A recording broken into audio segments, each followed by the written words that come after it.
All right, good afternoon, everyone. Thank you for coming to our Cybersecurity and Space Systems panel. Oops. We have some excellent speakers today.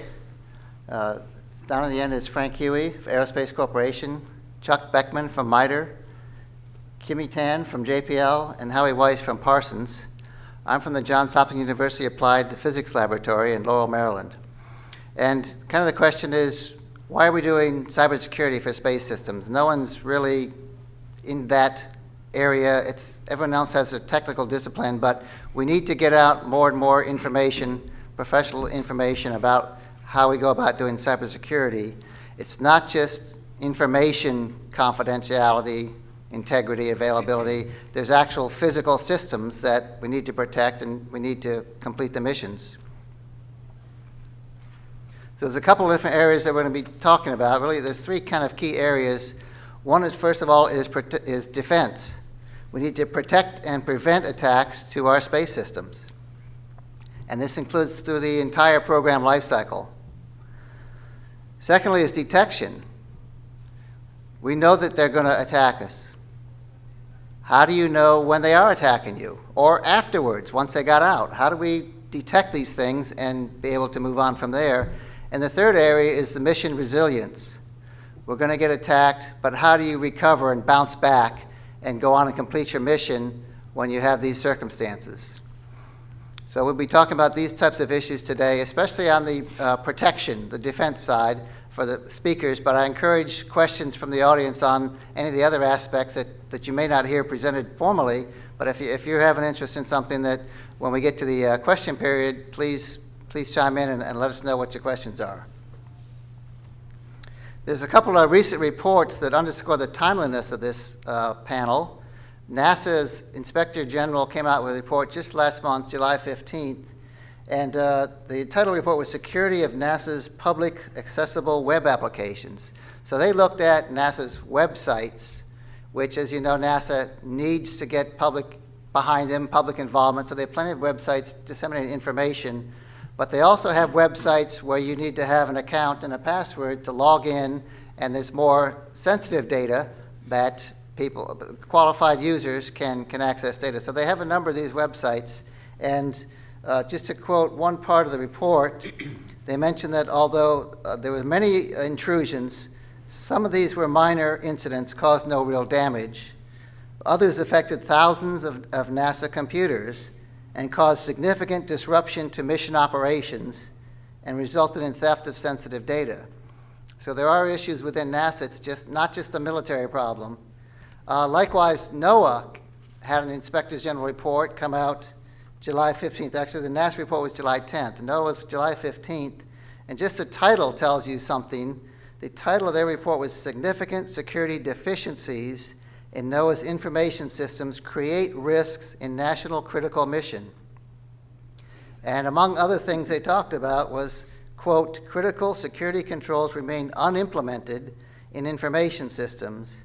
The review found that a particular system did not appropriately remediate vulnerabilities, implement required remote access security mechanisms, and implement the secure configuration settings control on its IT products.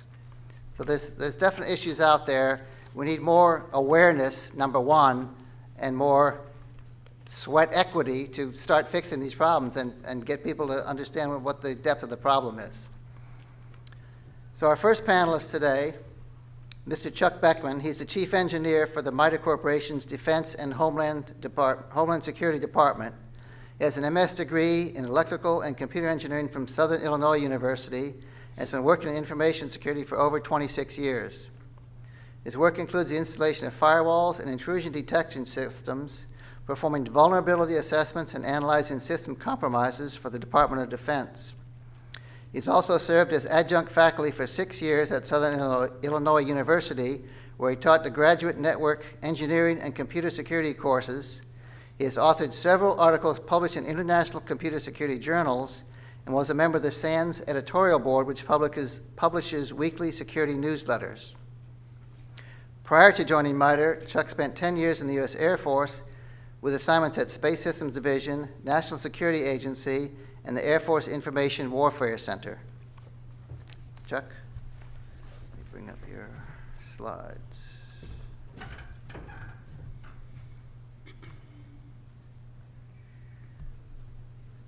Okay.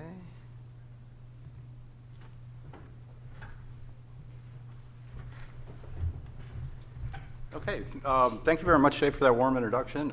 Reading that bio, you make me sound really smart. I'm actually just a simple country computer network security engineer with some experience in space systems.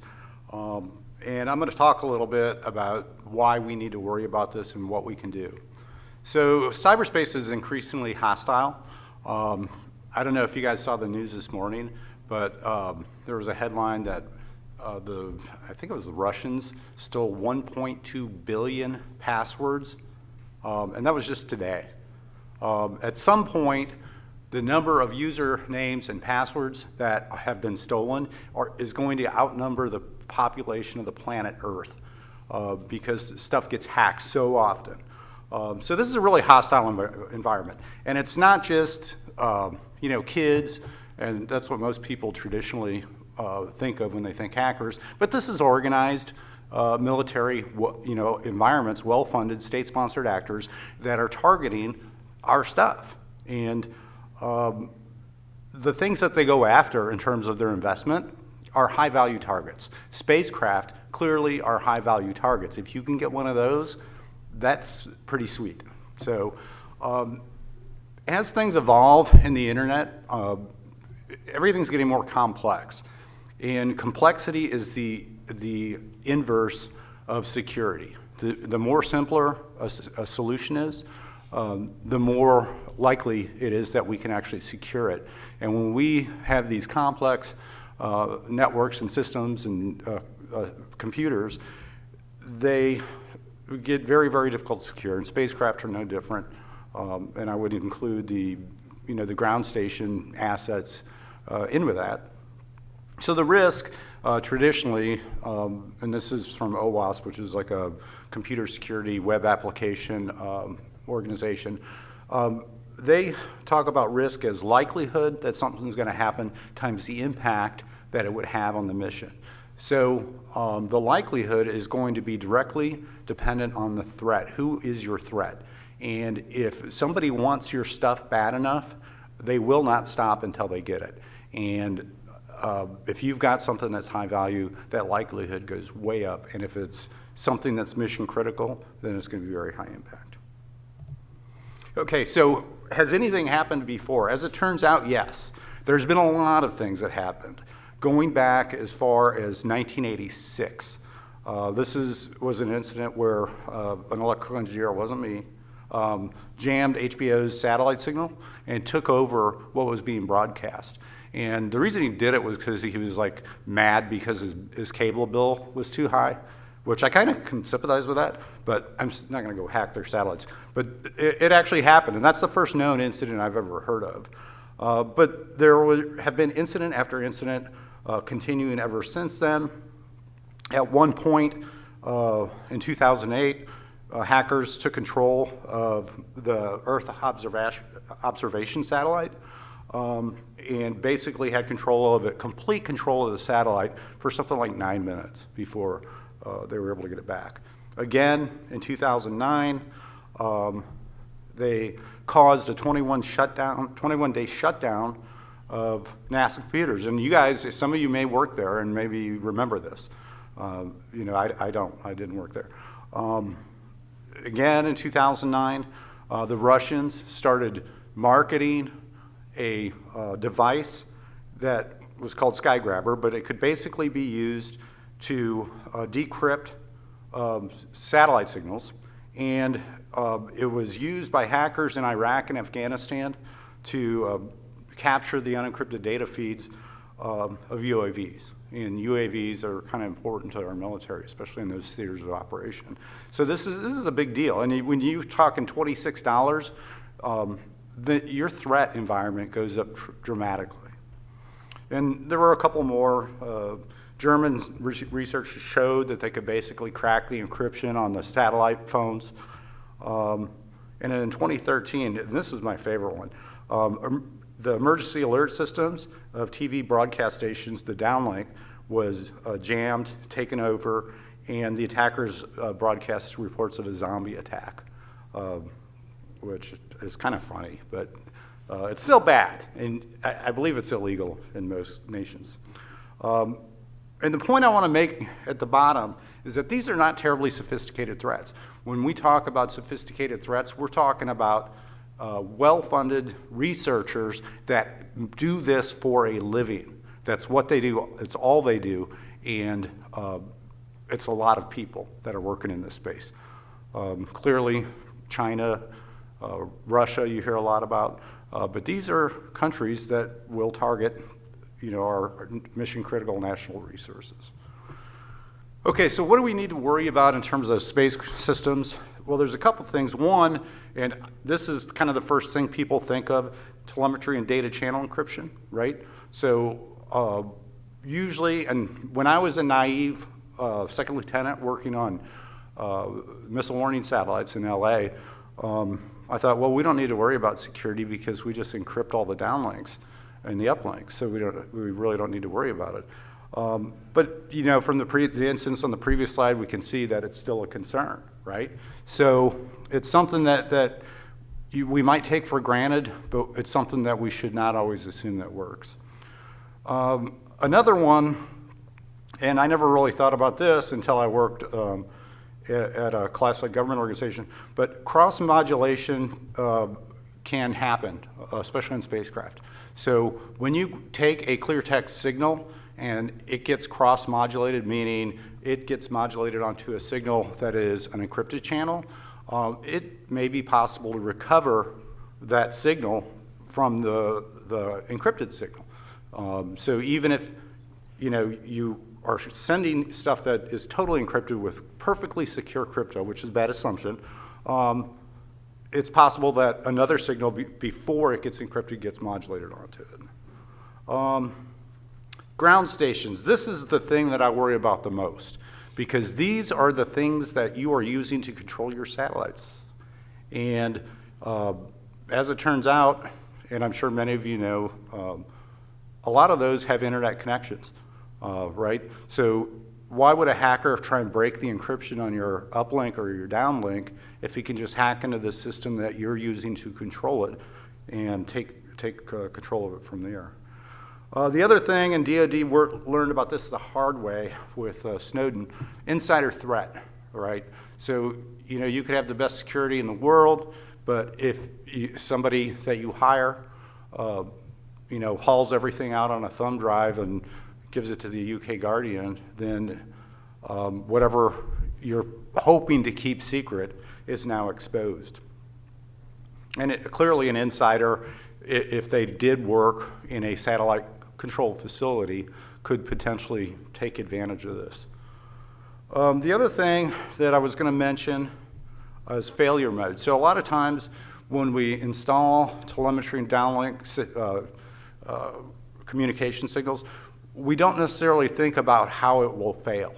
And in some cases, I have seen where communication systems fail in an unsafe way, so that sensitive data or control channels are now exposed. So we need to think about that when we build our systems, is what is the failure mode? And then the last thing I'm going to mention is more and more we're using commercial software products. Those software products almost always have vulnerabilities in them. And so if you can point me to a commercial product that has never had a vulnerability, I will certainly buy you a beer, maybe two. But it doesn't happen. They all have vulnerabilities. And so that brings us to the concern, we in the network security world, we have to patch stuff almost daily. And if you don't patch something for a month and you're connected to a hostile environment, you can write off that network because it will get hacked. So that brings us to the concern, how do we patch something that's in orbit? If we send up firmware, commercial communication products, that's all commercial stuff. Somebody's going to find a vulnerability in it. And when they do, how do you patch it? How do we update that software? And that is a big problem that you guys should be worrying about if you're not. And the last point I want to make is you need to work under the assumption that everything is being collected. So some adversary somewhere is collecting your uplinks, your downlinks, maybe your inter-site communication. All of that is collected. And so, think about what that adversary could do to impact your mission. Okay, with that, I'm going to turn it over to Dave, and he can introduce the next speaker. Thank you, Chuck. Thank you. Switch slides here.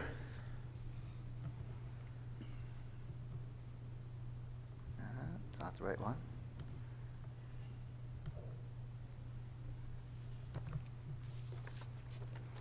Okay, our next speaker is Mr. Howard Weiss. He's the Technical Director for Parsons, Inc. in Columbia, Maryland. He's worked exclusively on information security problems during his 39-year career in both government service and in the private sector. He's worked on multi-level secure operating system research and various network security problems for both the global internet as well as other networks. Under NASA sponsorship, he chairs the Consultative Committee for Space Data Systems Security Working Group, where he's helped introduce security concepts, services, mechanisms, and protocols for civilian space missions. He also co-chairs the CCSDS Space Data Link Security Working Group, which is developing a standard security protocol at the link layer level, which integrates with existing CCSDS link layers. He holds a BS in Electrical Engineering from the Polytechnic Institute of New York and an MS in Computer Science from the Johns Hopkins University. Howard? Good afternoon. What I'm going to do is tell you that even though the sky is falling, as you just heard, that there is at least some hope that we are working towards standards and standardization and guidance for the civilian space world that can be adoptable in other arenas as well. And I'll give you first a quick overview of what these initials mean if you don't know what they are, CCSDS, and then the security program of work that is part of CCSDS. So first, CCSDS is the Consultative Committee for Space Data Systems. So it had its heritage in the days when things were consultative committees, like CCITT in the old days. That's changed its name to the ITU, but CCSDS stays with the old one. The goal was interoperability among space systems. So this got its genesis back in 1982 when NASA and ESA primarily realized that they were building diametrically opposite standardized protocols in their own realm. And they were concerned about cross-support, they were concerned about cross-operations, they were concerned about lots of different things that required the ability of both sides to do the same thing to the spacecraft. So they were thinking very much forward in terms of international missions back in 1982 when there hadn't been any, or there were very few at that point. So that's where it came from. And again, the crux of it all was the data link layer. So what came out of that, of course, was telemetry and telecommand. Later with ISS, there was something called advanced orbiting systems. But that's where it all started. Down at the lower layers of the stack, the scope has broadened dramatically since then. The entire ISO stack is under consideration, as well as data archiving, everything under the sun that you can think of in terms of IT and security and archival, and all the layers of the stack are all now within the scope of CCSDS. And like that message at the bottom is that we're no longer just packet telemetry, because that is what everybody typically thought of as CCSDS's mission. So lots of other things right now. CCSDS, there are a whole international litany of folks that are involved with it. 11 member nation agencies, 29 observer agencies, a whole bunch of other folks. Way over on the right side, if you have good enough glasses, you can read all of that. All of the typical space agencies that you think of, CNES, NASA, ESA, OSI from Italy, Brazil, Russia, China, all involved, all participating, all working on standards together. Not everybody working on all standards. People pick and choose what they want to work on, but nevertheless, you have this huge gamut of people that are coming together to work on these things. Likewise, an even larger group of observer agencies. So for instance, in the US, we have NOAA, which is not a member agency. NASA is a member agency. but NOAA also participates in this. So we have lots of people doing a lot of things. We have relatively decent participation in the sub 200 range at our fall and spring meetings. And we also are an ISO subcommittee. So CCS develops standards, they get fed up into ISO, they become ISO standards. Here's what it kind of looks like from a bird's eye view. It's a real eye chart, and I'm sorry for that, but these are the official CCSDS slides. So if you're familiar with the Internet Engineering Task Force, with IETF, or if you're not, the organization is very similar. So there are areas, we call them, there are 6 areas, we call these areas, those are the main topic arenas. Things like space onboard interface services, space link services, those are the areas. And then underneath each of those areas, we have working groups. The one that's kind of out in the outlier out there is systems engineering, which is effectively encompasses the whole workspace. And security is right up there as part of systems engineering. So again, just to reiterate, it is an ISO feeder. So we have a typical kind of structure. There's a management council, and then there's the real work down here at the engineering level. And these are the specific areas, and then all the working groups that are underneath it. So as a working group feeds documents up, they go up through here, they get voted on through this group, and then eventually they get pushed up into ISO TC20. Here's as it says, the field guide. This is the overview of all the kinds of documents that get produced by CCSDS. So blue books are the ones that people particularly care about because those are the ones that you actually implement. That's where the standards are. So that's where TM is, that's where TC is, that's where all of the other things that come along at all the various layers. Magenta books are something relatively new. Those are essentially best practices, things that you may want to implement. They may be guidance, they may be architectures. Green books are very voluminous because they're rationale guidance.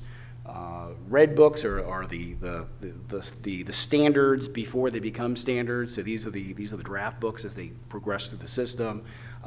Experimental, orange books.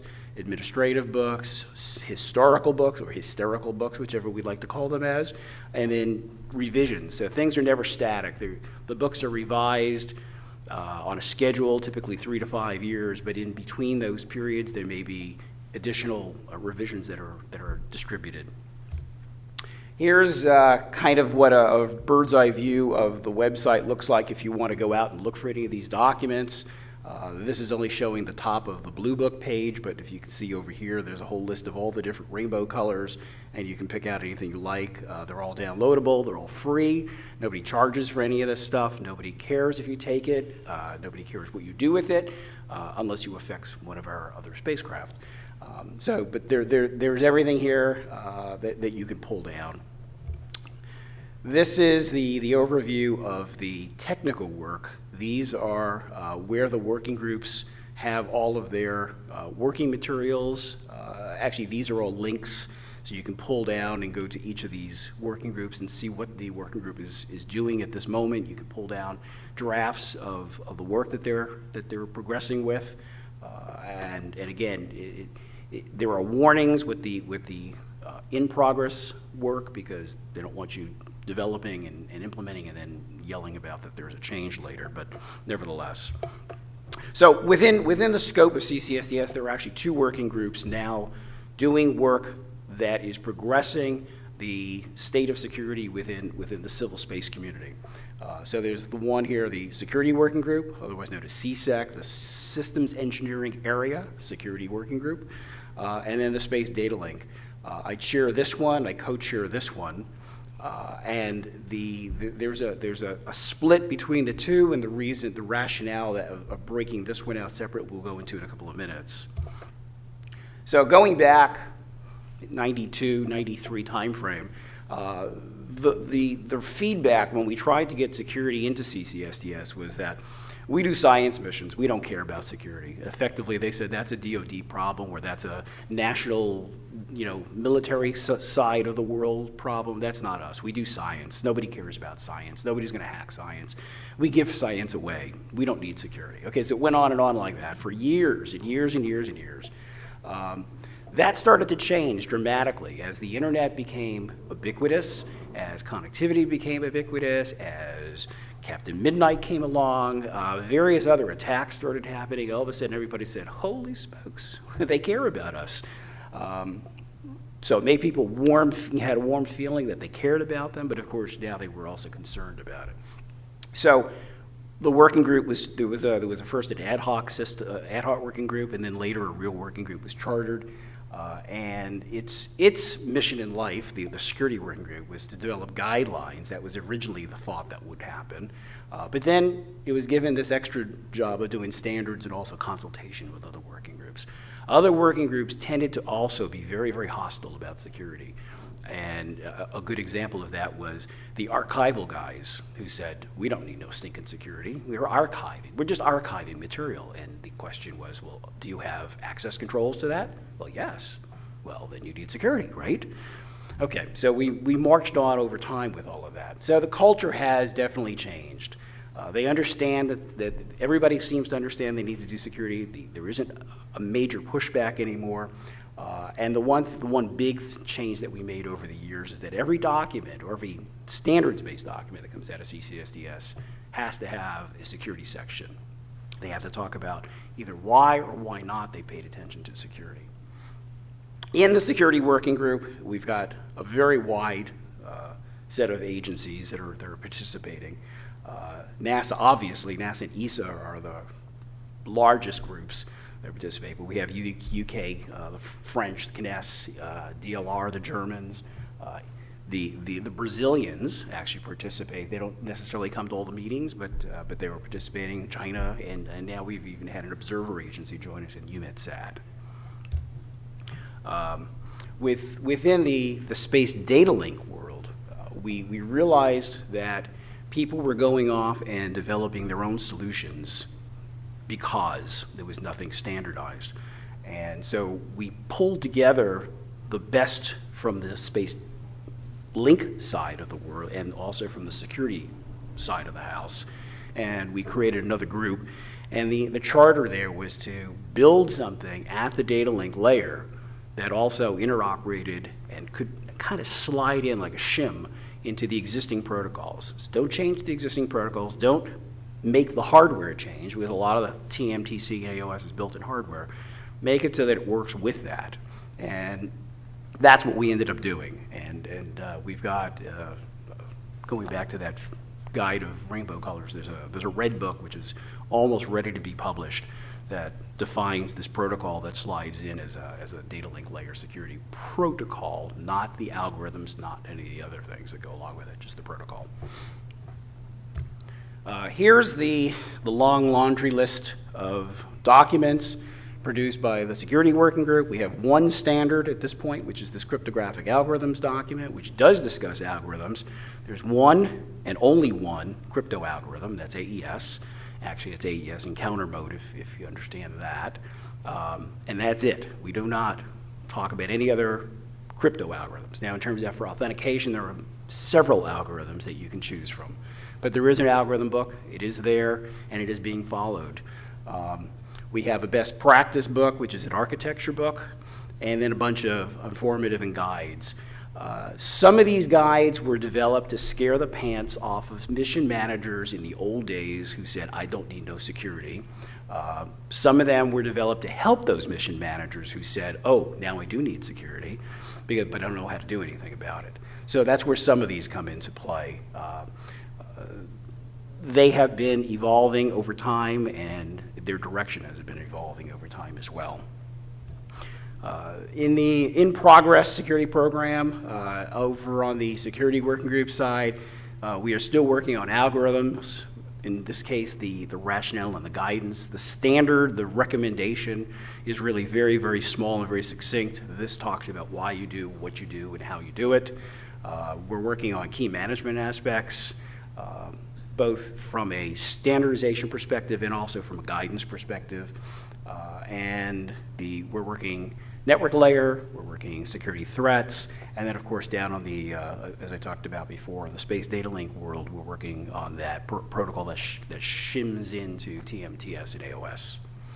One note on that one, Proximity 1 is a JPL protocol that is used in near-field communications. We didn't do anything with that, and that was on purpose because it turns out we would have to make a change to the protocol. So we said we'll wait for Proximity 2 to do anything with that. So anyway, just to wrap up, the take-home message is they didn't care about it before, they care about it now. They really do. All of the member agencies, all of the people who participate in the CCSDS standardization program really do care about security now. We don't get the kind of hostility that we got years ago. And that if you are an organization and you have a desire to push the envelope in terms of security standardization, come and join us. There are lots of observer organizations, lots of affiliate organizations, so you don't have to be government, you don't have to be a government agency, you can also just be a private corporation. Okay.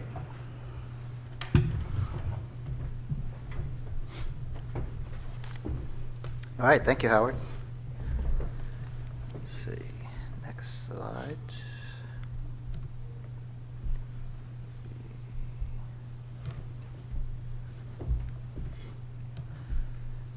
Our next speaker is Dr. Kimmy Tan, who is a principal investigator at NASA's Jet Propulsion Laboratory, leading major projects focused on increasing the resilience of the nation's cyber-physical infrastructures against cyber adversaries, projects that include the defense of the power grid and the petrochemical industry. She's also the senior systems engineer, leading the team engaged in the defense of mission-critical systems that are responsible for controlling and maintaining flight assets. Prior to JPL, Dr. Tan was on the faculty of the Computer Science Department at Carnegie Mellon University.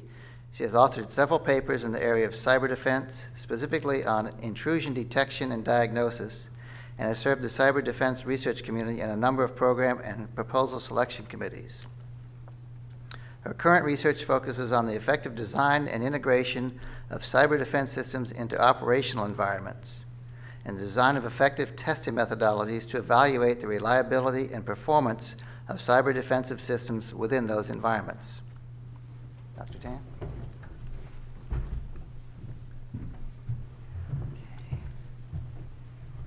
Okay, so my talk today is more of a case study, I guess, going down into the trenches, and I wanted to tell you a little bit about the devil in the details when we actually try to deploy a defensive mechanism on a mission-critical operational system. It's been painful, so some of the lessons learned has been pretty interesting. I think one of the things that's been most clear is that there are two different worlds. There's a space world and there's a cybersecurity world, and the kinds of levels of acceptability might differ. So you'll sort of see that as I talk a little bit more. So my group is actually working on a lot of critical infrastructure protection, defense of the power grid, for example, defense of the petrochemical infrastructure, and space assets too. In our case, well, it's not necessarily the OCIO, which is just a security infrastructure. We're dealing with how we can defend space systems that are created in-house, right? So in many cases, what I'm going to do is tell you how our environment differs a little from classic cyber. The environments that we deal with tend to be more cyber-physical than cyber-cyber. So a lot of the characteristics, the critical concerns, or the environment that we're working in, have these characteristics. We have to deal with a lot of legacy systems. So we cannot just buy something from a vendor and plop it in and expect it to work and everything's fine. A lot of these legacy systems span 40 years. It's very, very old and very, very delicate. So it's you have to be extremely careful before you can just, plop something into it. A lot of these systems that we're dealing with within our space assets are cyber-physical systems, a computer system dealing with a robotic arm, so there are actuators, there are PLCs and so forth involved in it as well. And there is a difference between the cyber world and the physical world. So timing constraints, for example, is very different. The way you can predict state in a physical world is a lot more definite than in a cyber world. So it's not really a very easy transition from a cyber world to a cyber-physical world. The operational environments are very sensitive. There's a very low tolerance for unknown anything. So even if you fail, it's okay that your defensive system fails, but tell me how it's going to fail and when, right? And in many cases, a lot of the vendors that come to us cannot tell us that much. So it's a no-go. Testing, not an option, right? This is true for all the work that we're doing here with the petrochemical industry and with power grid. There are a lot of vendors that come in and they're selling you intrusion prevention systems and intrusion detection systems, and they say, well, this works. And the only results when it comes to how good they are at detecting attacks will come from them. So it's highly biased. There is no independent facility saying, yes, that is good, or no, it's not good with respect to detecting attacks themselves.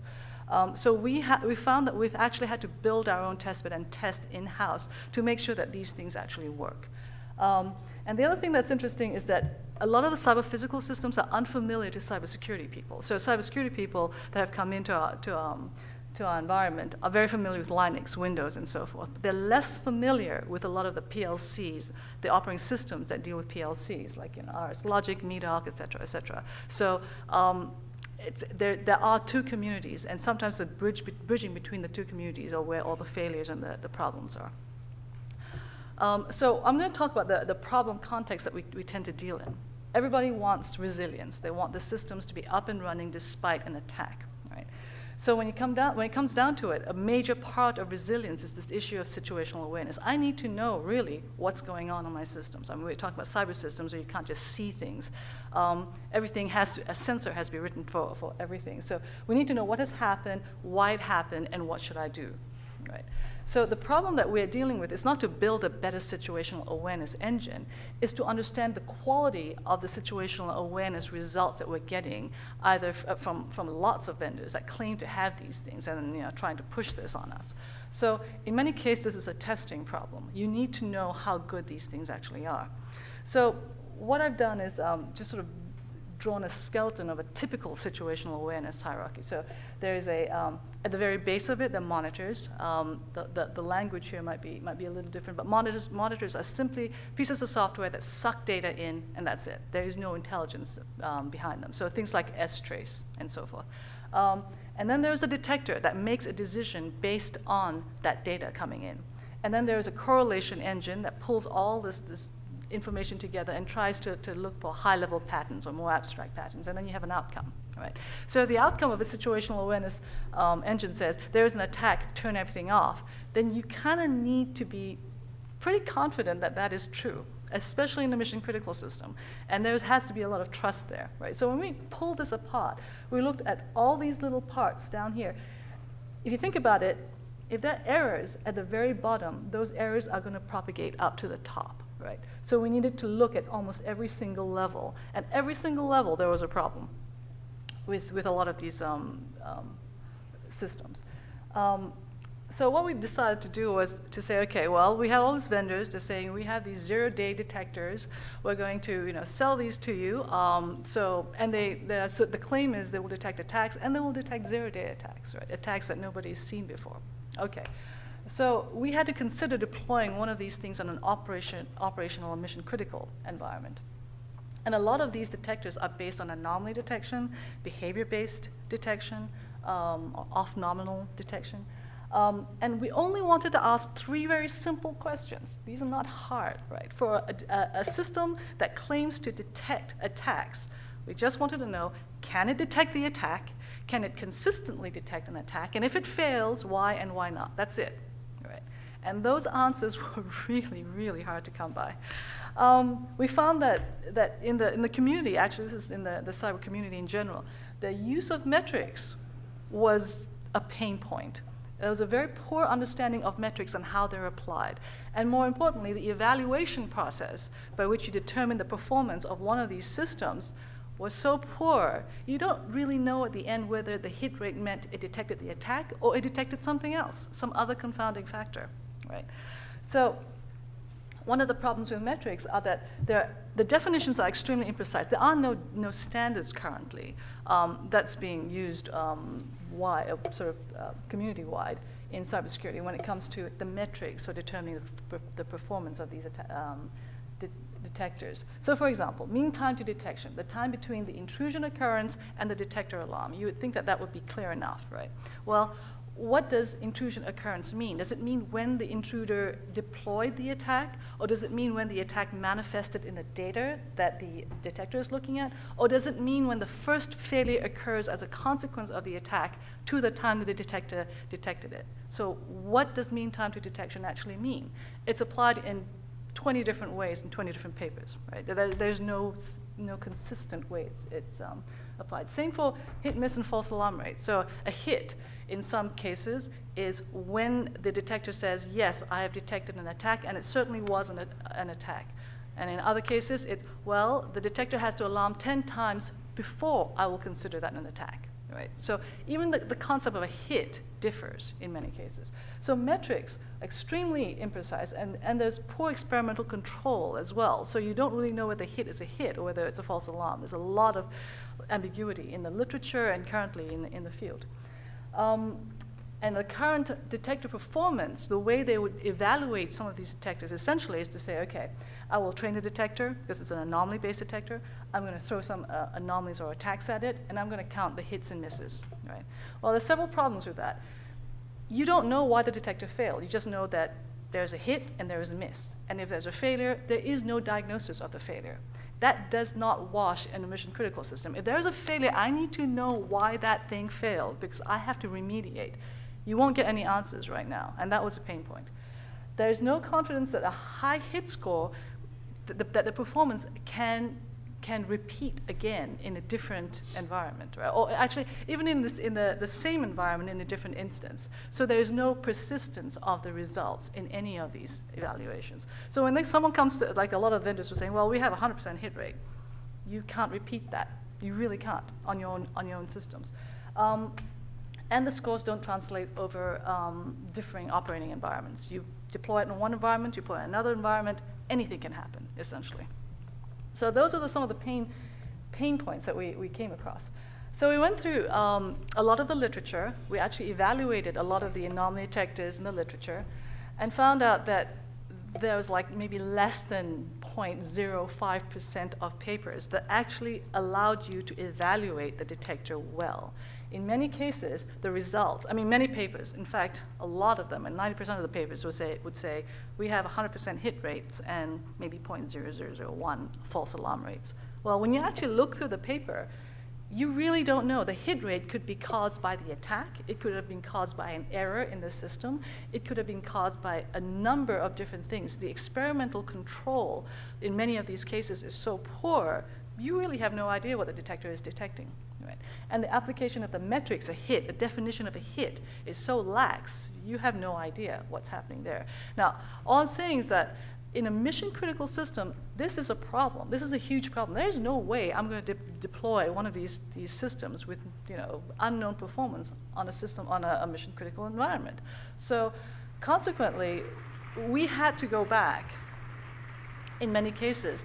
In this case, we had to go back and lay out an evaluation process, go through literature, and actually catalog all the factors that could cause error in the evaluation process. We needed to make sure that the performance that we get out of an evaluation process is concrete. We know when it failed, why it failed, when it succeeded, and why it succeeded. And it was very painful.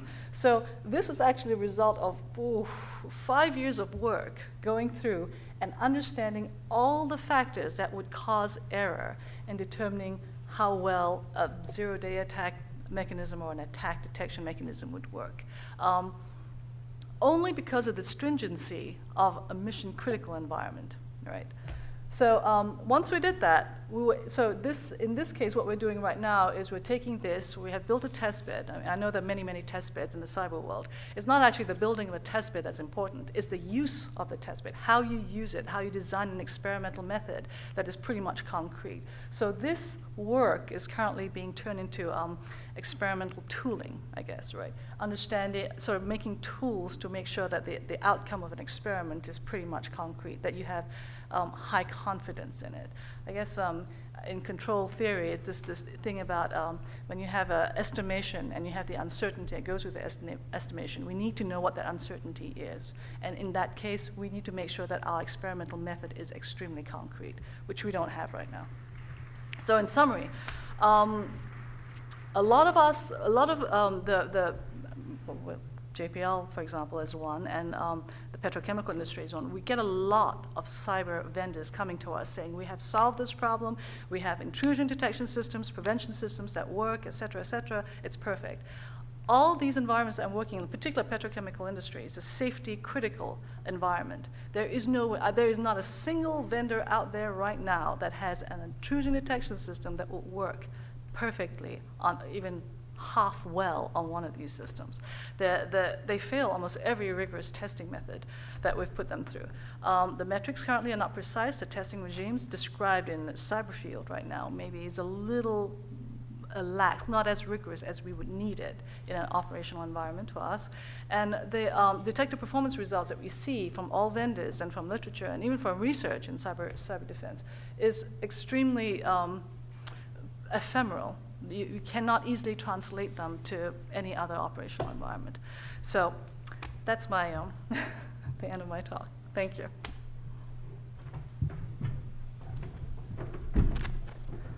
All right, thank you, Kimmy.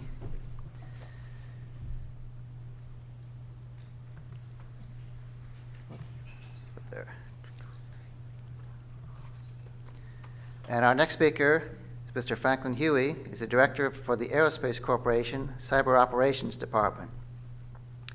He has over 25 years in cybersecurity with extensive experience in penetration and vulnerability assessments, secure architecture design and development, and security testing. He was the lead security engineer for the Global Positioning System Architecture Evolution Plan Transition Team and part of the independent review team for the GPS Next Generation Operational Control System and GPS-3 satellite.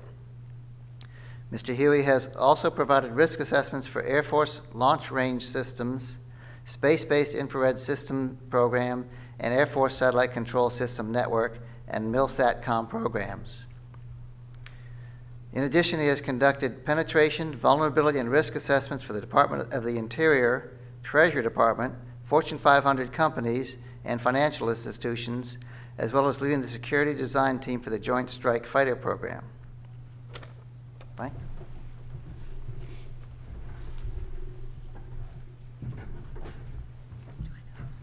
All right, so I guess we started off with the sky was falling, then some good information there, and I'm going to wrap it up with the sky's falling again. I was surprised that they asked me to be able to come and speak to you all. I'm normally not put out in public. They don't like what I have to say often. So my charts are extremely boring because I couldn't really put anything in here that could be given out publicly. But I'll try to spice it up as I go along and share some of the things that I've seen. I just won't name any organizations, any companies. Nobody's stock's going to fall because of what I say. But one of the things that me and my team have been doing lately is that we're looking at our space programs. Everybody's trying to figure out how do we secure them, but they don't want to spend any money. They don't believe that there's really any threat. It was interesting the last couple of days to hear about all these weather programs. We often hear from those organizations, we're weather. You know, who would attack us? I mean, we're not a target, you know. And us in the security field, we just kind of chuckle. So what my organization does is we'll go out and we'll actually look at these programs and we'll try to figure out, if I was an adversary and if I could figure out what information is available on your company, could I really attack it or not? Unfortunately, the results have been very surprising, and there's actually a lot of information on these programs in areas that I didn't really think that there would be. I was really hoping that I could be proven wrong and that our systems in space are very secure. Let's see if I can make this work. There we go. So I'm going to, you know, as all good chartsmanship, I'm going to give you a little bit of an introduction. I'm going to talk about the good and the bad of marketing when we win a contract and how it makes us a target. A little bit about our various environments, and there I'm kind of talking about you know, your corporate environment, your development environment, and your production environment. I'm not going to talk about the spacecraft I really want to go after your spacecraft, probably the easiest way is to go through the ground. And that's what we've been finding. And, you know, we have a lot of things like TransSec and all that good stuff in crypto. Give us nice, you know, good tried and true pipes to go up there. If I really want to use them, if I come in through the ground, that's probably the best way to do it. So how would I do that? And that's some of the things that we look at. Can we actually get there through the ground? In a lot of our programs, we believe that we're closed networks. We're not open to the world. And in some cases, that may be true.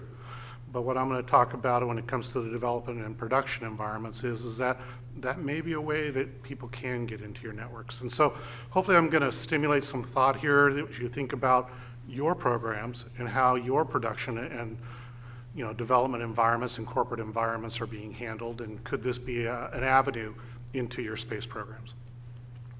Then I'm going to talk to you about kind of what's vulnerable in those environments. What are some of the things that we're finding?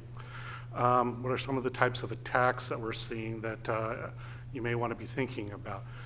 I'm not going to be telling you anything that you don't see in the news, and some of the ways to protect it are actually pretty simple, that they could have kept us out. It didn't take a whole lot of trying to follow all these regulations and everything like that. There might just be some simple, good basic security that you could put in place. And then, so basically, how do you defend on that? And then we'll just wrap it up.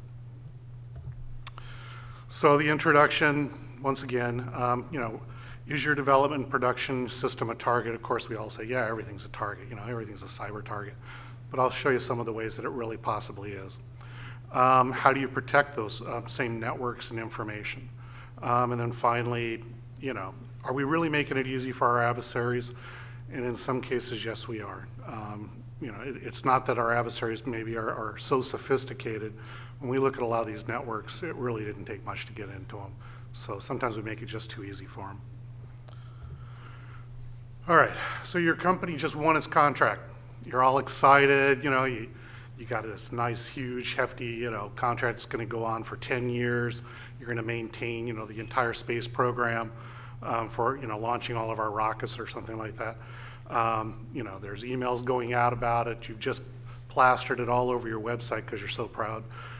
It's in Fed Biz Ops, telling everything about it, who the players are, who the key people are. So now they're all nice targets. It's all, great stuff. So are you ready for that? That you're going to be a cyber target? Have you even thought about that? Or are you relying on that, we had this once a year security briefing that was given to us on some really boring, media that we looked at every year. We read through it. I think on the DoD one, it's always, is this room secure? You go through this whole entire building, and after you've done that a few years, boy, it's painful to do that one again. And I'm a security guy, and I don't even want to go through it. But have you thought about targeting your training now that you've won your contract to be specific to what you've won? Have you gone out and told your employees that now there's phishing going on possibly against us in our emails? And that's actually one of the most easiest ways that our adversaries are getting into our systems is through phishing exploits. Can't tout that one enough, and maybe we need to now all of a sudden talk about what are they going to try to do on us on our corporate network to try to get in. Social engineering, information gathering. There's a nifty tool out there. It's called the Social Engineering Toolkit, and it uses a tool called Metasploit that can be easily import exploits into these phishing emails that you can design. Beautiful tool. It's all free. You gotta love it. And have you told your employees and your executives that this is going to possibly be coming at them? So we need to be thinking about how do we train our people in maybe a smarter way when we win these contracts and tailor it specifically to our programs. All right, so we have a corporate, we got a development, and we got a production environment. And I've gone to some of these programs, and it's amazing. They say, yes, they're separate. And then we go sit down with the programmers, and they say, so, how do you program? Well, I do some of my programming here on the corporate network, and then I move it over to the development network, and we ask them, how do you do that? And they bring me up a nice screen, and a little terminal window pops up, and they go, look, I can just take this and drag it over here. And yeah, maybe they were separate systems, but this drag and drop thing, they became one. And, so we're really in the ability to share things among the different environments, we've really opened them up. We didn't keep them separate. And we got to really start focusing on how do we keep those things separate. One of the other things is that we're seeing out there is that we want to set up our maintenance programs, make it easy for everybody to get to all the information, the technical manuals, all that good stuff. And we set up a .com website. The government doesn't want to do it on their systems because, you know, there's a lot of overhead that has to be done, a lot of rules and regulations. Give it to a contractor and they can set it up there, and boy, yeah, it's unclassified. We don't have to have any rules. Hopefully we got a password on it. Or is it something that we're going to do as a sneaker net? You know, what we're seeing as some of the secret nets is that you come to a .com website, you pull it down, burn it to a CD, take 2 steps over and pop it into the, you know, the production system. And okay, you know, that's a nice way to get in. You know, so that's the thing we got to start thinking about that we hadn't thought about before. If I want to get malware in your system, maybe that's the path I start following to be able to get there. It isn't that hard. So what makes these, you know, these production and development websites and corporate sites, you know, so nice targets and vulnerable? We got hardware and software lists out there. When we've gone out and looked at these sites and got in with, you know, just a simple user ID and an 8-character password, and we go tromping on through them because they have no data rights. I mean, it's all open because everybody has to be able to get to this information. We find the hardware and software lists in there, you know, and those are a gold mine. Tells me exactly what you're going to be using as you know, in your platform, exactly what software out there. I can go and find out if that software has any type of vulnerabilities. As one of my colleagues talked about, all the various patches and vulnerabilities on those things. And so, you know, we're freely having that information out there for people to grab. Technical manuals. Technical manuals are real, you know, gold mine if you can find those. The beauty on some of those is that we get these systems. They're little black box systems. We plug them in, you know, to build up our entire space program. Don't really want to change the passwords on those for some reason. You know, we're not sure what'll happen. So in our tech manuals, we make these step by step. You know, how do you sit there and log into this system, including the password written in this unclassified tech manual? Always blows me away when I find one of those. Code and system builds. We're finding those out there as well. That's the scary part. If I can inject into the code right there before you bring it into your space program, you may think your space program's safe, but I just got there through a nice, easy channel. And I didn't have to go try to find some, you know, closed network and how to sneak somebody in as an insider or something. This production site might be the way that really I become the insider, you know, from the outside. So something to be thinking about there. How are you storing your code? Is it really being secure there? And then your proprietary applications, algorithms, all those good things that all of us in the corporation want to protect. How are you really protecting it? Some of the easy ways to protect, you know, some of this that we're finding is that if they just would have had 2-factor authentication, that probably would have stopped us a lot of times from getting in. You know, having a simple password, you know, 8 characters, you know, yeah, okay, we threw a special character in there somewhere and made 1 letter capital, you know, something like that. I'm sorry, I'm here to tell you that, you know, password crackers can get through those things in a heartbeat. They're just not going to protect you. 2-factor gives you a little bit more security there. You know, it's something you know and something you have, and so something to be thinking about there. Do you have permissions in there? Do you just make this data that's on your SharePoint site available to everybody, or do certain people only have certain rights on it? Just giving everybody, you know, read rights to it, you know, that's fine, but I get a lot of things when I just had able to read it. Those embedded passwords in those tech manuals, all I had to do was read them. You know, maybe not everybody needs to have access to all that data. And are you using data at rest or some type of transmission encryption? You know, great, you did HTTPS, but, you know, that's, you know, not going to buy you a whole lot. So we might want to think about better ways of how do we employ some type of encryption on these sites. So some of the attacks, and, you know, as we just heard about intrusion detection, when you even detect them. And that was a very good point, because we're starting to go out there. Everybody thinks they can slap an IDS in and instantly it's going to do magic for them, and they don't even know what is normal traffic, let alone what's abnormal. There's a lot of work that has to be done on, can you even detect somebody if they're in your network? So I was talking earlier about the hardware and software list. One of the big things out there is supply chain risk management. And the supply chain risks are becoming more and more noticeable to us. If I can get your hardware and software list, now I know what to go and target before you even buy it. Or as you're buying new, sets of it, and try to use those as my target. The thing there is that are you looking at going out to trying to track down the chain of custody on that software? Are you going to your OEM vendor, or are you going to somebody, third and fourth out, to buy it and not really sure what you're really getting? Does it have malicious code in there? It's hard to know. Open source software. This has become a real big one that we're seeing right now. Even the government says, go use it. It's great. It saves me in my development time, my coding. And for some reason, there's this belief out there that because it was open source, everybody is able to, is looking at it. And so therefore, we're policing ourselves and we're making sure this code's secure. I'm here to tell you, as we've been running static code analysis on this stuff, we're finding all kinds of vulnerabilities in this open source code that we're pulling in.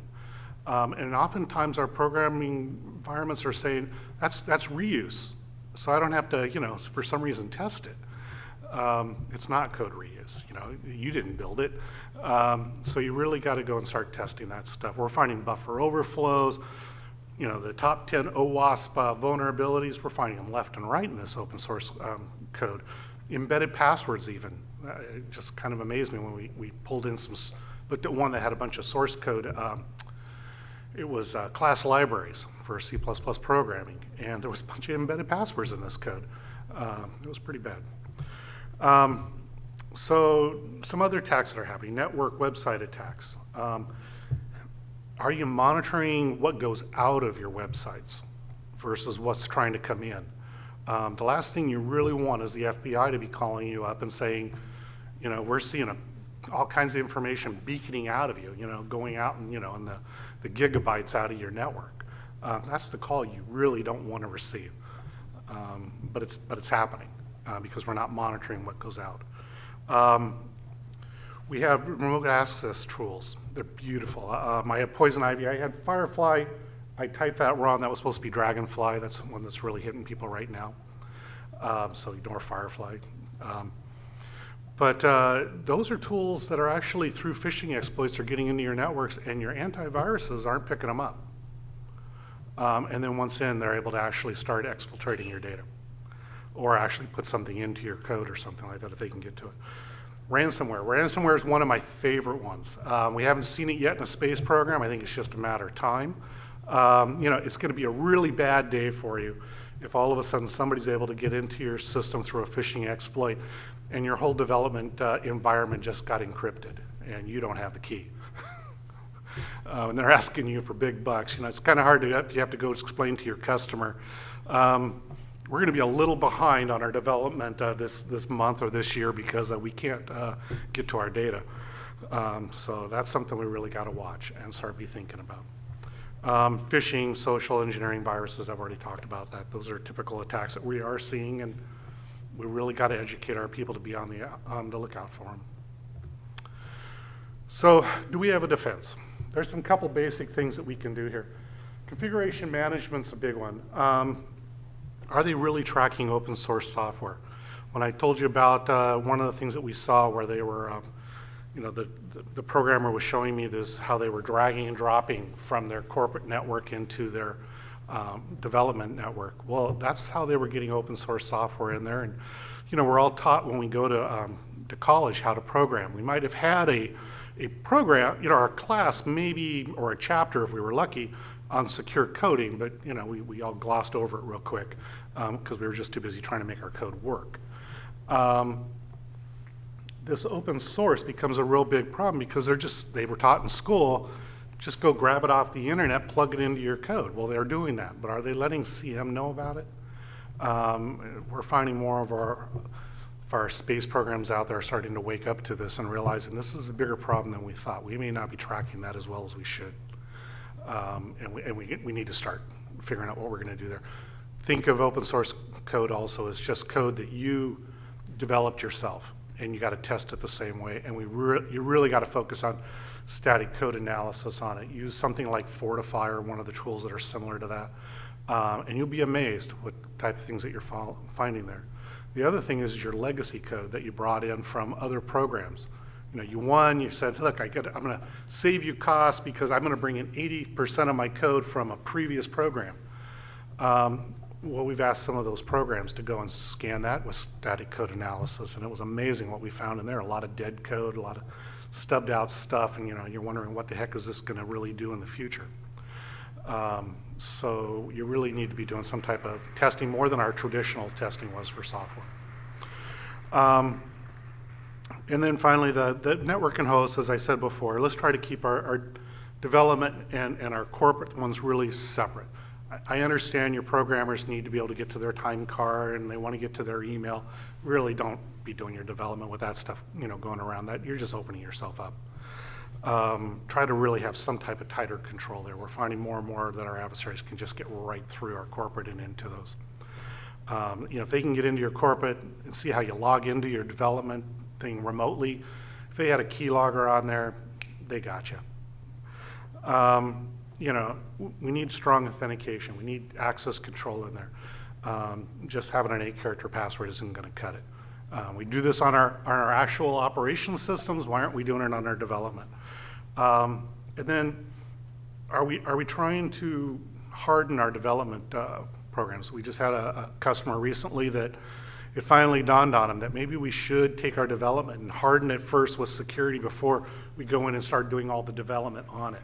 Instead of waiting until somewhere down the road, then we'll plug the security in and realize that none of our code works with it, and so we got to accept the risk then of opening up all these holes in our in our development, or actually our production environment, because we didn't think about the security and writing the code in that type of environment that was already secure. So if we start thinking in that way, then maybe our code in the end is actually secure.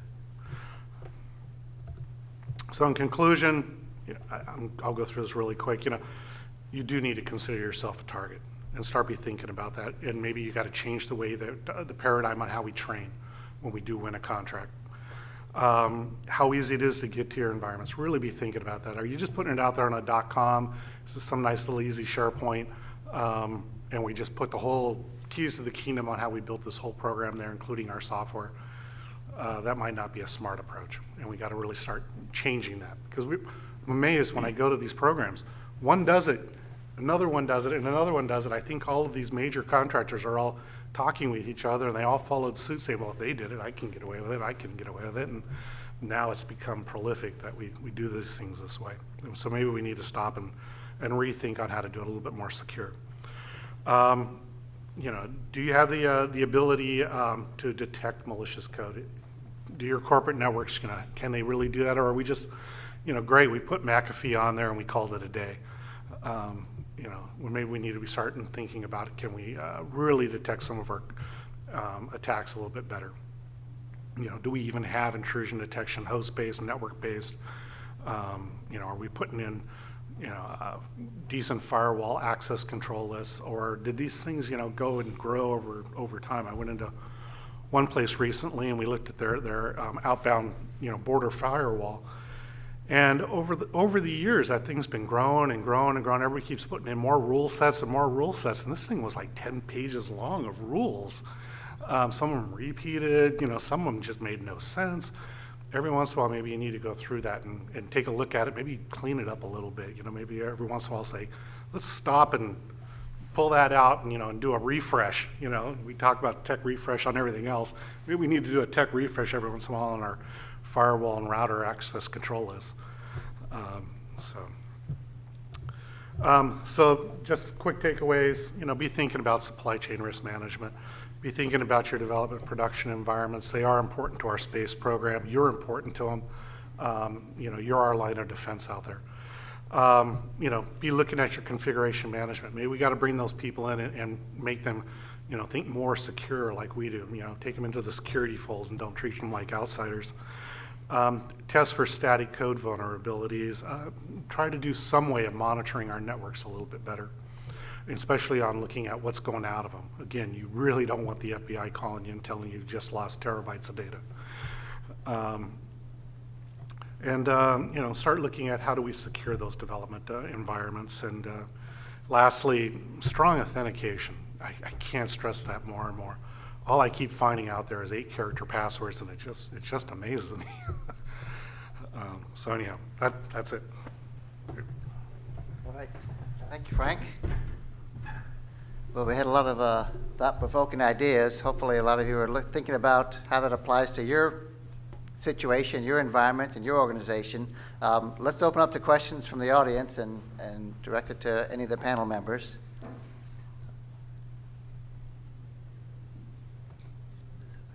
So when I think about cyber, it's probably the most slanted towards the offense that you could possibly imagine, where you could fail 100 times, and then if you succeed once, you're good to go for however much you can exploit. So given that, most of you seem to approach the problem from we need to win 100%. Is there something we should be refocusing on to sort of limit damage once a vulnerability does occur? And if so, what's the right approach to take for doing that? Go ahead, Jeff. We actually think about that quite a bit at MITRE, and one of the key things is doing good segmentation between networks, and also isolating systems, keeping separate domains, like Active Directory domains, so that when somebody gets one, they don't end up owning the whole thing. Unfortunately, that's expensive. In DoD, anyway, the focus has been more on efficiencies lately, and so we're actually kind of going backwards in that on some programs. But yeah, the key is completely in segmentation, both at an operating system host level, segmenting applications from each other, segmenting users from each other, using good discretionary access control, so that once somebody gets in, they don't get everything. Very, very few organizations actually have any kind of discretionary access model, though, and I think you mentioned that, yeah. Also, let me add, from the space agency's perspectives, you don't hang your operational systems on the outside world. And so again, more segmentation, more internal versus external. The guys in the control room are not connected to the internet. They may have another laptop sitting there that's going out the other way, but the operational consoles are not on the internet. So again, you have to go through lots of barriers to get into that closed network, and hopefully nobody ever breaches that closed network, because there's never a back door, right? So that's the thing you need to contain, is the fact that there are no back doors, or minimize the number of back doors, or be aware of the back doors. And then again, the constraints on that closed or semi-closed system. One of the things that we've been seeing as we go out places is that, you're correct. You're going to get hit sooner or later. Everybody's going to get hit. Even security professionals, we get viruses on our systems. It happens. What's Speak your for yourself. Yeah. Okay. I'll speak for myself. I get it. I have 4 daughters, so we get all kinds of stuff at my house. But the incident response plan. Does your incident response plan handle cybersecurity? Too often they don't. We'll see things seeing, okay, so our database crashed, how do we go back and reload it? But it doesn't really cover what happens if we got a cyber attack, and as it's ongoing, how do we start shutting down things? Which things should we shut down? What do we have to keep up and running through a cyber attack, and just try to weather through it? It's a basic control out there that everybody has that they're supposed to have. Rarely do we find an incident response plan, let alone one that actually even covers cybersecurity. But that's one place to start. What are you going to do when you are attacked? What are going to be the steps that you're going to take? And in our case, there's this issue of looking at redundant systems as well. So with diversity in it, right? So it's stupid if an attacker attacks a system and you just pull exactly the same system back up again. It's going to get attacked. So there's a lot of research put into identifying critical processes and seeing whether you can have a redundant system that would do it, but in a with some kind of diversity in it. It's still research, but there's a lot of interest in it right now, particularly in the critical infrastructure, because a lot of the adversaries apparently just focusing on critical processes, and they know that we're not talking about like kiddie adversaries. We're talking about space engineers who know what they're looking for, and they're looking for very particular processes, right? So they're extremely clever already. So there's a lot of research going forward in assuming that the adversary is in. If they're in, how do you maintain resilience? So you're operating despite the fact that you're being attacked, essentially. So I think you're right that you're not going to stop 100%. As everyone has said, they're going to get in. So then it becomes a question of mission resilience, as Kimmy mentioned before. How can you go on with your mission when one portion is knocked out or something's not available, but can you still go on from there? And interesting, the Air Force just put out, I guess there's an RFI for what they're calling moving target defense, where they want to know, all right, how can we, instead of having here's our ground system, here's our uplink, and here's our satellites, how do we architect something that will be a moving target for adversaries for cyber attacks? I'm not sure how they're going to do it, but they don't know either. I guess that's why they're asking everybody for their ideas. That's a nightmare. Yeah, I would think. Particularly on operational systems, right? So I mean, Right. you can imagine if something moves, then well, what happened? Especially when it deals with legacy systems, you don't want it to move. Right. I don't think they've thought that out very carefully. Anyway. Other questions? Yes.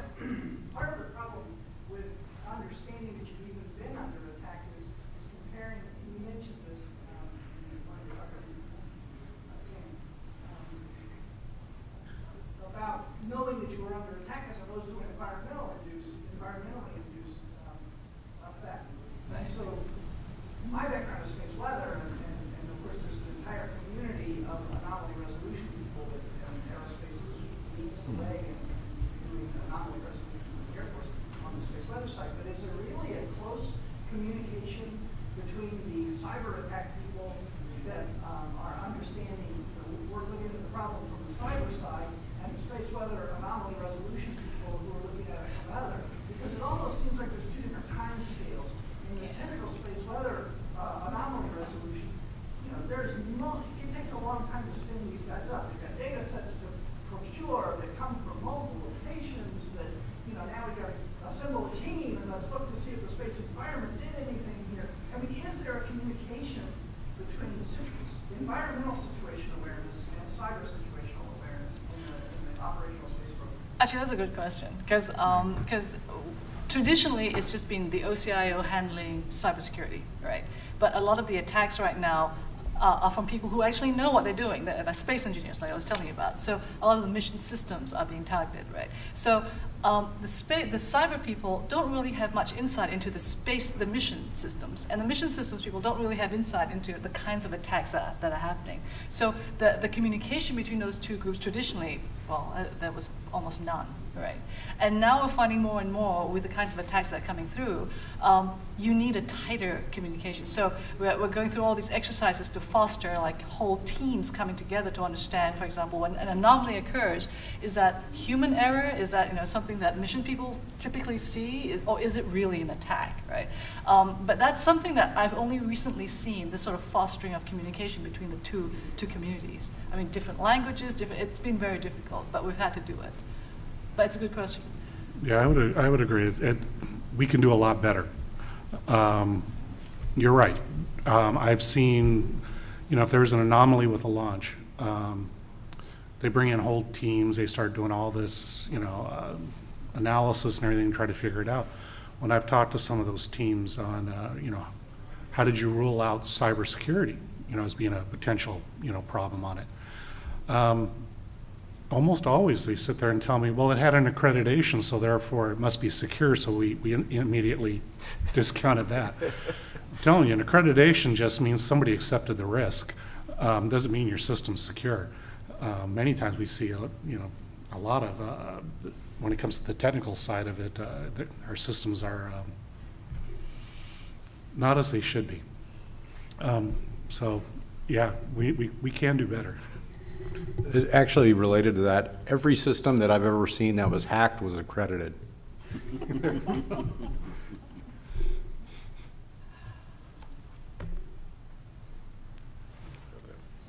Yes.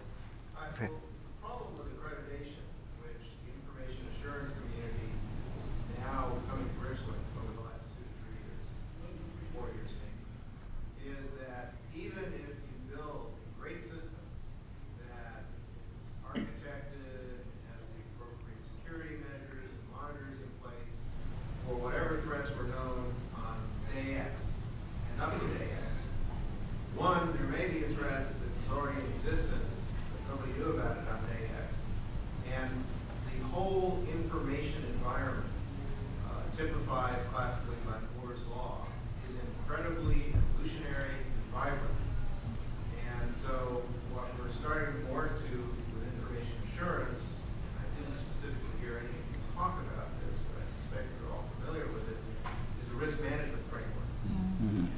And more of an approach where you are constantly assessing, which is very frustrating from a government user perspective, from a commercial user perspective, from a solutions provider perspective, but all of us have to constantly be assessing what's changed in the environment. So the systems, the measures I have in place today in my infrastructure continue to provide a measure of protection which I'm comfortable with in terms of net risk, now that the threat has migrated. And if that's not the case, even a critical infrastructure system or a national security system, that somebody may need to make the decision, we've got to suspend that operation, or we've got to substantially curtail reliance on it until we can put a new protection in place because of a new vulnerability tied to a new threat we now recognize. Any comments on that? Amen. Well, Yeah, there's right, actually right on. Yeah. there's actually a model for that NIST has come up with. It's called CMRS, or Continuous Monitoring Risk Scoring. So we've come up with a good acronym. So we're pretty much done. Like FISMA, like Yeah, all the other exactly. acronyms we Yeah. have. Yeah. DITSCAP. Yeah. Anyway.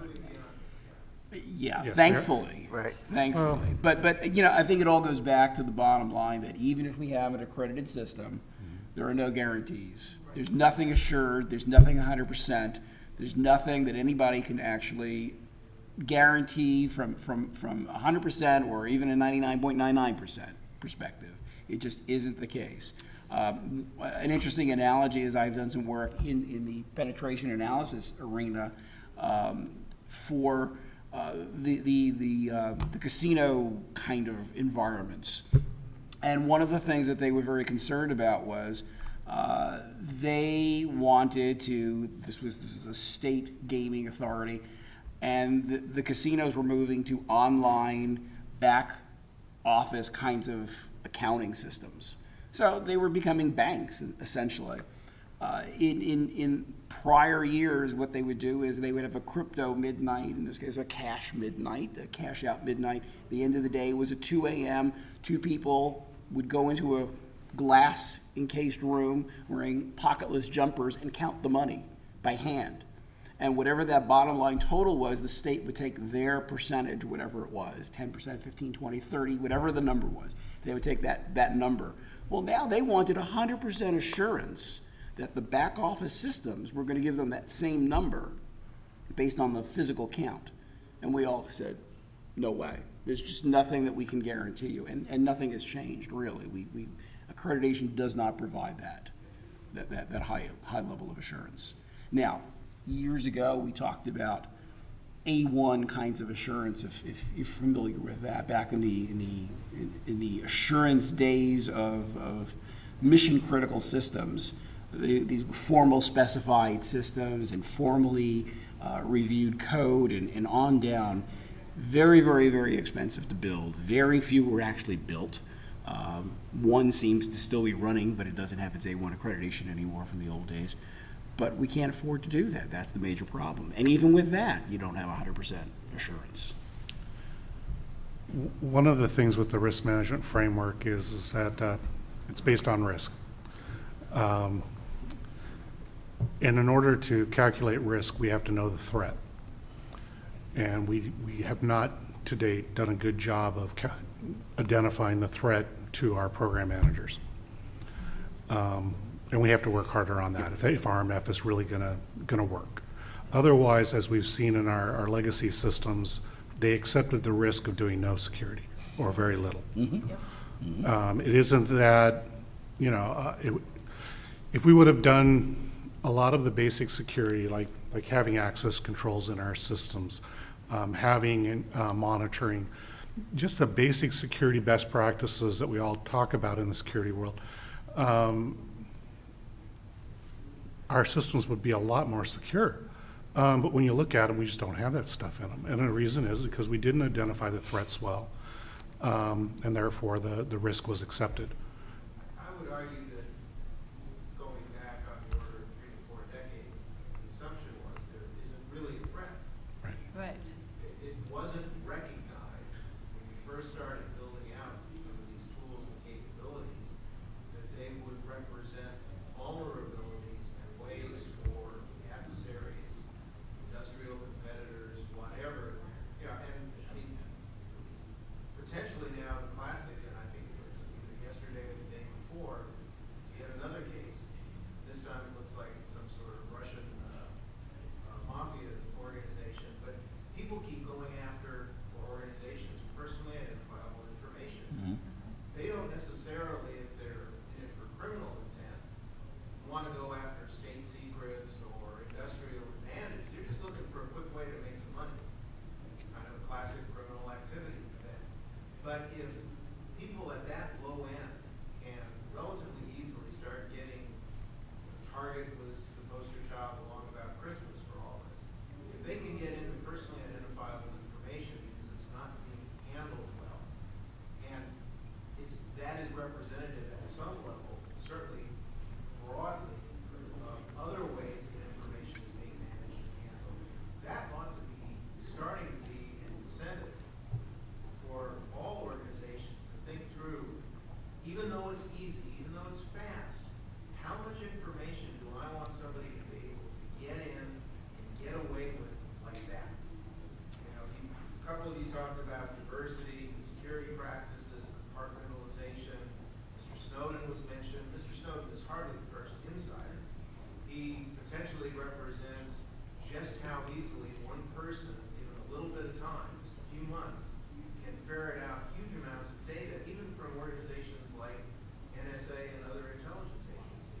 We've all got to think through, without making it impossible to do our jobs in a highly evolutionary and competitive environment, how do we also protect the information that allows us to be competitive, or to maintain a national security advantage, or to not let someone else know what we know about what they're doing? And these things go back to human history. It's not going to change. They're not going to go away. We just need to be smart about it. Right. Yep. So I can tell you our Intel community is struggling with this. You know, and one of the struggles is how they present threats and to program managers, because program managers are going to write off the badass, prove to me that I'm a target today, prove to me that they're in my system now. Well, we have no monitoring, we can't prove it. And we have no auditing half the time, we can't prove it. But when you try to get an Intel person, you know, in the corner, as we learned recently, even in the news, and say, is this really a target? Is this really going to happen? And they're like, well, I can't give you a guarantee, but it's probable, you know, to some level. And that's the way they speak. We as the security people have to get smarter on how do we take that speak from them and make it into something that means something to a program manager. And that's a challenge. But that might be an area that we really have to start learning how to explain that better. One of the approaches we took within CCSDS was writing a threat document. Of course, that was a major exercise in itself in terms of trying to incorporate ideas from an international community and of course keep it unclassified. So that was an interesting exercise. But one of the things that we tried to do, particularly to scare the pants off of mission managers, was to have a set of illustrative mission types and then have probability scores, which admittedly were, best guess. But in terms of various types of attacks against mission classes with certain certainties of probabilities. I don't know if it's worked. We haven't gotten a lot of feedback in terms of, holy smokes, you really got me turned on to that. But it is out there anyway, and people have read it, but I don't know how much of an influence it's been. I got a couple of points on that. One is on the threat. You don't need to prove, or it's not hard to prove that there are actually threats to your systems. All you have to do, this week in Las Vegas, they're having a hacker conference, and a guy is giving a presentation on how to hack an airplane's control systems. They pulled that out through the passenger wireless. Yeah, they pulled it, by the way. Yeah, but he's already figured it out. He's going to do a demo. Yeah. And so, yeah. Yeah. Was highlighting demo, doing the demo, or because it was out of the world this week? Because he said that he was able to hack the airplane system through the Wi-Fi system, but it's hard for me to think that both systems are connected. Well, I think I'm taking a bus back to St. Louis. No, just more information comments. All right.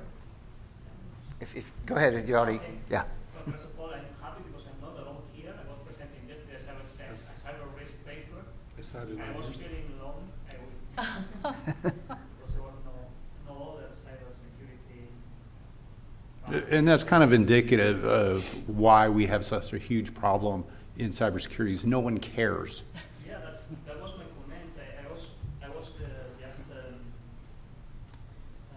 hearing your presentations, looking at your presentations, and you were making a lot of focus on systems, on protection, IDS, intrusion systems, intrusion prevention systems, firewalls, whatever. But awareness maybe is the most important thing because someone just pick a phone, make some social engineering, someone was commenting on this and make some tricky questions, you can have all the information that you need, maybe. So how can we just convince people that security is important for security? I don't think it's ever going to happen until satellites start falling out of the sky and landing on people's heads. And if it's somebody whose head is in charge of the budget, then something might change. Yeah. But even then, right, it's Yeah. like, well, it's Goddard's satellite, not ours, so they have the problem, we don't. It's their problem. Now, to be fair, there are, at least in the U.S., there are national policies that require security on space missions. The issue, of course, is what is the waiver process to get away from doing that? But there is a policy that requires it. So, Yeah. now, to be fair, again, the Europeans, ESA in particular, very, very keen on ensuring that security is involved in every mission that they plan and they exercise and they operate. So the ground systems, the links, the spacecraft, they are very, very, very particular about it. And that goes throughout the entire organization. To that point, I have a session on cybersecurity for space systems at the IAAA Aerospace Conference, and I got 2 abstracts, both from ESA personnel. And we did present last year at Blue, what's the name of the IAAA, where was it last year? Montana. The aerospace, Yeah, IAAA yeah, Aerospace yeah, Conference. yeah. Right. So there was Right. president, and Kines gave a presentation. Right. Actually, the paper presented yesterday was a project together with ESA, so So I agree that you've got a challenge in being taken seriously by the proper people who can take the actions to make substantive changes to the system. I disagree that it'll never happen, that the state of the will never happen, because it's becoming, very much the forefront of discussion in this thing called Resilient America, for example, an NRC roundtable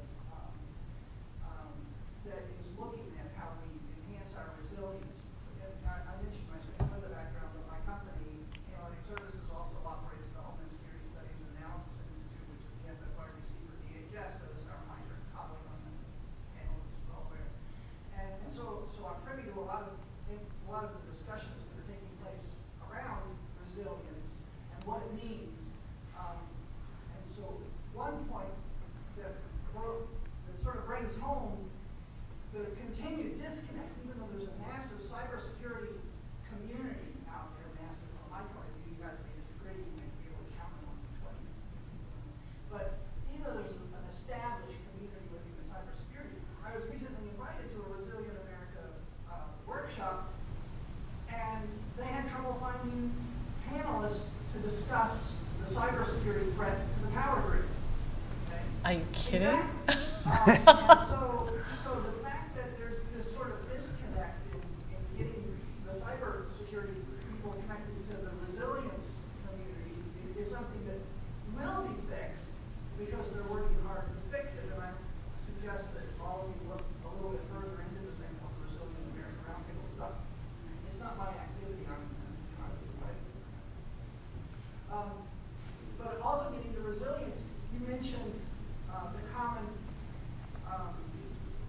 risk is threat times vulnerability, but there's a growing awareness that in something like a cyber attack, that paradigm is a very good paradigm because how do you calculate the probability of the threat? I actually said the risk is equal to likelihood times impact. Well, even likelihood times impact, right? And likelihood would include threat times vulnerability. But the classic equations of risk, Yeah, classic don't equations of risk aren't really relevant in this area.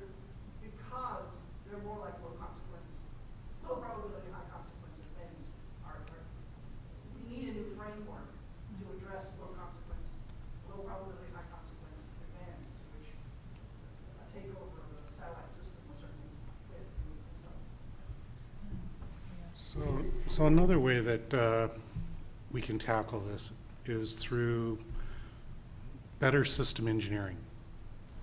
A lot of these programs, when you go and you look at how they designed their system, and you go and try to find the security requirements, they're high level, and they never got decomposed down to anything technical in the system. If they exist at all, yeah. Right. But you'll find on the contract, it's like for government, it was 8500.2, now it's NIST 853, and that's on there. So they we met it. The DOORS database that a lot of our programs use to track the requirements.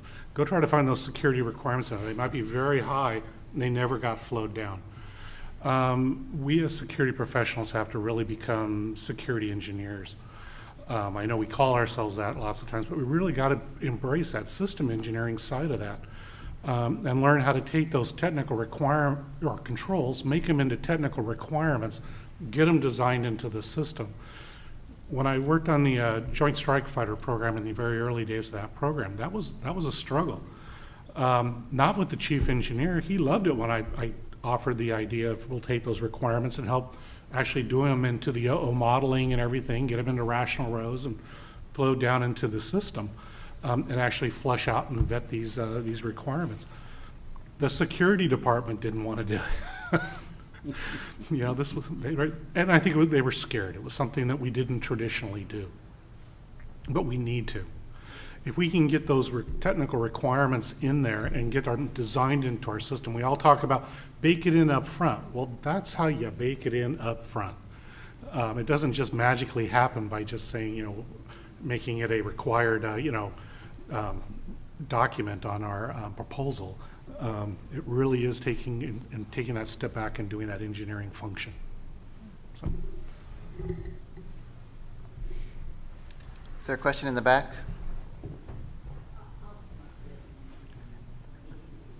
All right, well, let me throw one out for the panel to solve these problems. If you had unlimited resources, if I gave you all the money you could use. I'd retire. Sorry. Where would you, what problem would you solve and how would you do it?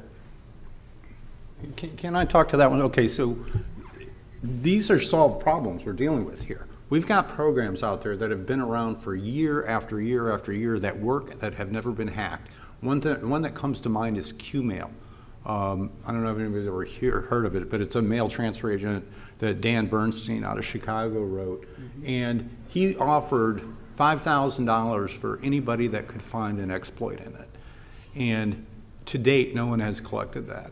And part of the reason is because he is a true software engineer, and he understands secure principles of software development, and he used them rigorously. And so I would say the most important thing would be to invest in adopting a development model that results in more secure software like what like what Dan Bernstein did. So you would train everybody in the techniques that he uses, so that everyone that writes software would have. Right, but it needs to, like going back to what Mr. Huey said, it needs to go back to security engineering. It needs to be a hard science that people recognize as a science and use rigor.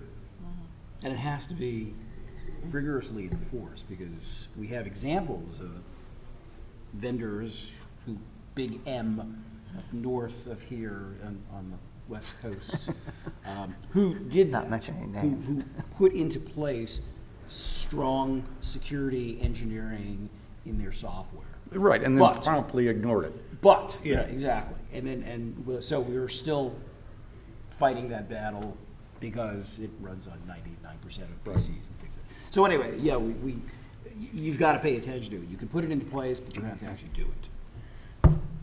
Yeah, rigor. So testing rigor, I would go from there as well. Testing rigor we don't have, right? So one of the things that the cybersecurity community is currently struggling with is this idea of the science of cybersecurity, right?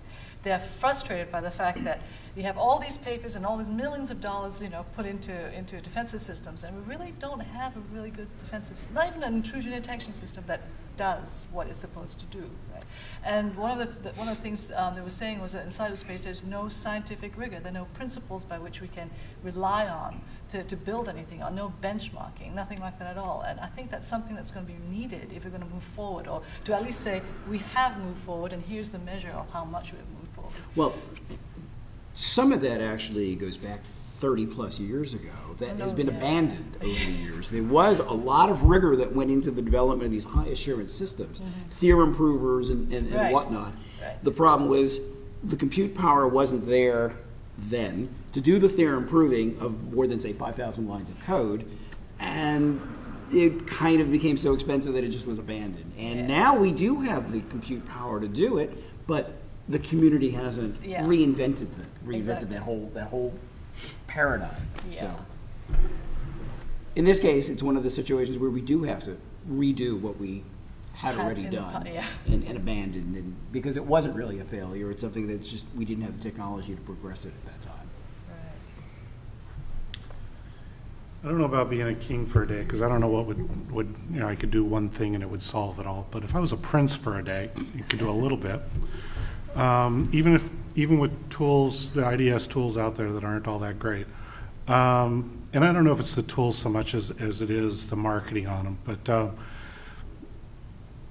I would like to get monitoring into our space programs. I think we desperately need that. It's not going to solve the attacks. It won't stop them, but it will perhaps identify some of them if they are happening. But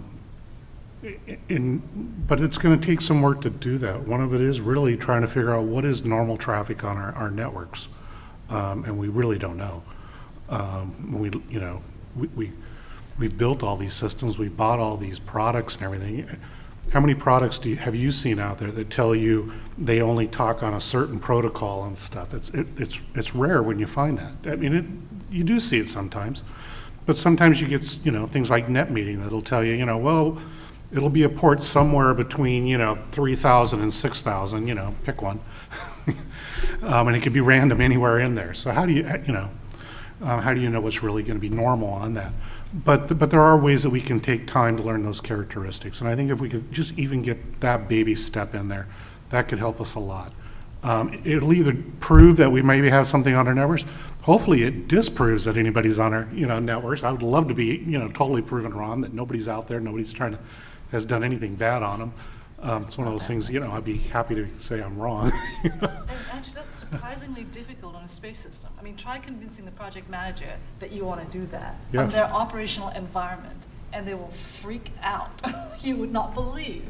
So. And also they have to pay for it. They have to pay for it, exactly. It's a payment. And then they'll say, well, prove to me that we really need to do this, right? What are these threats that you're talking about? And then we go back to the threat, the issue, right? Well, where are these threats? Well, it's happened here, Russia, blah, blah. Yes, but it hasn't happened to me. There hasn't been a satellite that fell out of the sky, my satellite, so why should I care about this? And the probability is so small, I shouldn't have to pay you to monitor our systems. What's all this?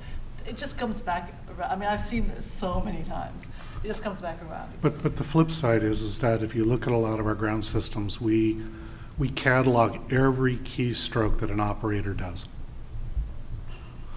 It's Because we if want to it- hang them, not because Well, we want to protect that's the true, system. but if there's something that goes wrong, they want to Yeah, go back we and wanna do hang them. anomaly resolution.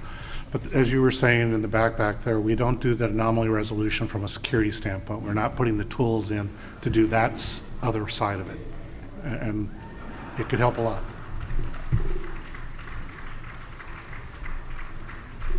Other questions? I just want to make a comment. You are familiar with that there is a test cyber range Yes, Several, yeah. Yes. Yeah. that DOD has. you did the Yes. DARPA, the particular DARPA one? No, I'm not talking about, DARPA. There's a National Cyber It's Range, nice, the yeah. NCR that Yeah. DARPA did, and then. It's in Quantico, right? It's going, Yeah. yeah. Yeah. No, yeah. So I'm aware of that. APL did deter, it. et cetera, et APL cetera. did part of The it. issue Yeah. is in the building of a test bed. I mean, there are lots of. Using the test bed. It's how you would use it, and how is a test bed instrumented such that it would support a rigorous experimental evaluation. And that's really not there right now. I mean, Right. it just isn't. So in many cases, you almost have to go back to first principles on rigor, experimental rigor. What is it you need to do? And how do you instrument the test bed to support that experimental rigor? That really hasn't been thought out. There are a lot of, I remember at the beginning of NCR, there were a lot of really cool things like time dilation and so forth, which is cool and it's great, but it doesn't really pinpoint this experimental rigor issue that's so lax right now. Right? The answers that we get, like deter as well, they've spent millions of dollars on deter.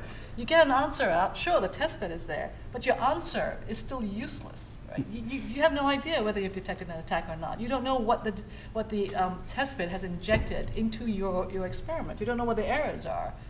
It's still a problem. But yes, it's, So how do you fix that? oh my God. So we had, it's painful. Spend more money. Very painful. Well, in the right way. Just gave you a Correct, right. Right? So even as simple as anomaly detection, right, like I was telling you about, we had to go back and catalog all the factors that would cause errors in an experiment to evaluate just one type of detector, not every detector, just one type of detector. And then from there, find out what kinds of factors will require us to instrument the test bed to support that particular error. So you have to go back to this painful cataloging of errors just to identify that. That is something nobody wants to do. It's certainly not, time dilation, but You're saying it's just the rigor in using it that it's not in, used appropriately. yes, in using it and building it such that you actually have the right instrumentation to support a rigorous experiment, right? And I suppose that you've made a comment to them about that. To NCR or to Yeah, deter? to these, This was ages ago. I haven't really been in touch with the NCR We project. need it. I mean, we need something that we can test. Right, exactly. So they have things like data generators, right? If you actually look at data generators, when you go right back to the random number generator within the data generator, if that random number generator has issues with it, it's going to affect your evaluation all the way through. Those errors propagate, right? Nobody even talks about it. Nobody even looks at it. But it's a problem. And there are many papers, academic papers, talking about the issues with random number generators, right? But nobody touches that. Instead, what I've noticed was they've gone to the sort of like the novel new things. Like I said, I always hit on time dilation because that was such a big thing. It has to do this, it has to do that. But really, time dilation has nothing to do with a good experimental methodology or rigorous experimental methodology. And very few test beds right now. For some reason, the issue is let's build a test bed, let's build another test bed, and not let's look at the experimental method and make sure that it's rigorous. So the reason I sort of care about this is because at the end, when I get the result, I need to rely on that result, right? A great, newfangled test bed is awesome, but it doesn't help me when the result is completely useless. Yeah, going back to NCR, when NCR was first being developed, it was an offshoot to a certain extent of deter, and several of our organizations were involved in the NCR development. But the requirements were to build the test bed, Right. not develop scenarios that you could run on the test bed or what you could use the test bed for once it was built. Right. And that was what got out of hand in the sense of, okay, now we have it. And what are we going to do with it? Oh, by the way, we don't have any more money. So that was kind of, you know, in this case, the wagon leading the horse in some sense, because, yeah, we put some infrastructure in place, but nothing there was being, you know, there's nothing there to use it with at that point. Now, granted, I've been away from it for a while, and I don't know what the status is of the actual physical instantiation, so.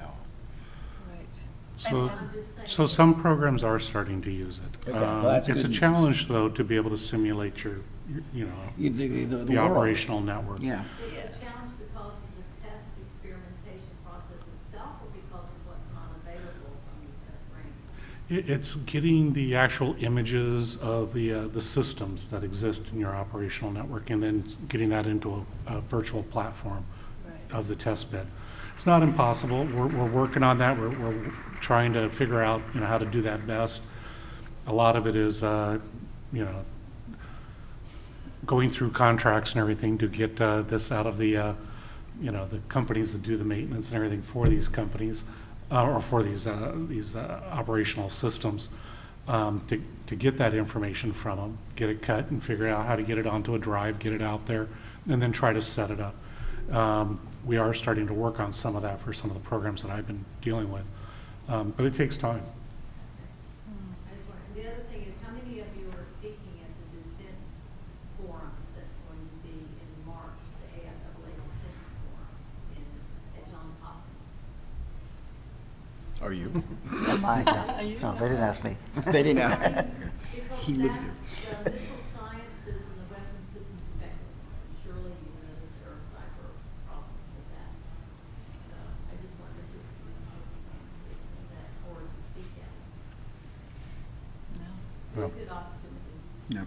sounds good. Yeah. Maybe some of you security professionals will, you know, step up to the plate. Yo, you can find out about it and let us know. Right, I can send you information on it, that's for sure. Speaking of opportunity, let me close with a comment that the AIAA has, in the last year or so, recently stood up a new working group, Aerospace Cybersecurity Working Group. And I'm a member of it, and Kimmy is a member of it, and like everything with AIAA, the whole point is professional education, getting the word out, getting more people to come to things like this that really does affect them. And obviously, you people are interested in this subject. If anybody wants to join up with the working group or find out what we're doing or just kind of be on the fringe and see what we're doing, it's things like panels and paper sessions and professional education. So if you're interested, see me, and I can get you on the mailing list. And we have pretty much monthly telecons now to try to plan out what kinds of activities we want to do. So let me thank you for sticking around and coming to this session, and please, a round of applause for our panelists.